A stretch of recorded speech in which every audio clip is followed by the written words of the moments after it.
പറയുന്നത് ഞാൻ വീണ്ടും 2 ബുക്ക് ചെയ്യാനാണ് പറഞ്ഞിട്ടുള്ളത്. ഒരെണ്ണം the famous five on treasure ഐലൻഡും സെക്കൻഡ് വൺ റോബിൻസൺ ക്രൂസോ.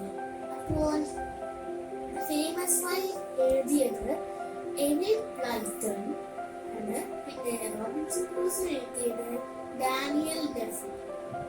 അപ്പോൾ ഫേമസ് ഫൈവ് പറ്റി പറയാനാണെങ്കിൽ അത് ക്യാരക്ടേഴ്സിന്റെ പേരാണ് Julian Dick Anne, George Tim. അപ്പൊ ജൂലിയൻ ഡിക്കും ആനും അവരുടെ ഹോളിഡേസ് അവരുടെ കസിൻ ജോർജുമായിട്ടും ഡോഗ് ടിമ്മിയായിട്ടും സ്പെൻഡ് ചെയ്യുന്നത്. അപ്പൊ അവർ എവിടെയാണ് സ്പെൻഡ് ചെയ്യുന്നത്, എന്തൊക്കെയാണ് ഡിസ്കവർ ചെയ്യുന്നത് അത് വായിച്ച് മനസ്സിലാവും. പക്ഷെ നല്ല ബുക്കാണ്, എനിക്ക് ഭയങ്കരമായിട്ട് നല്ല ബുക്കാണ്. Second one Robinson Crusoe. പിന്നെ വായിച്ചു കുറച്ച് വരാം. റോബിൻസൺ ക്രൂസോ ഒരു ഐലൻഡിലായിരിക്കും കൂടുതൽ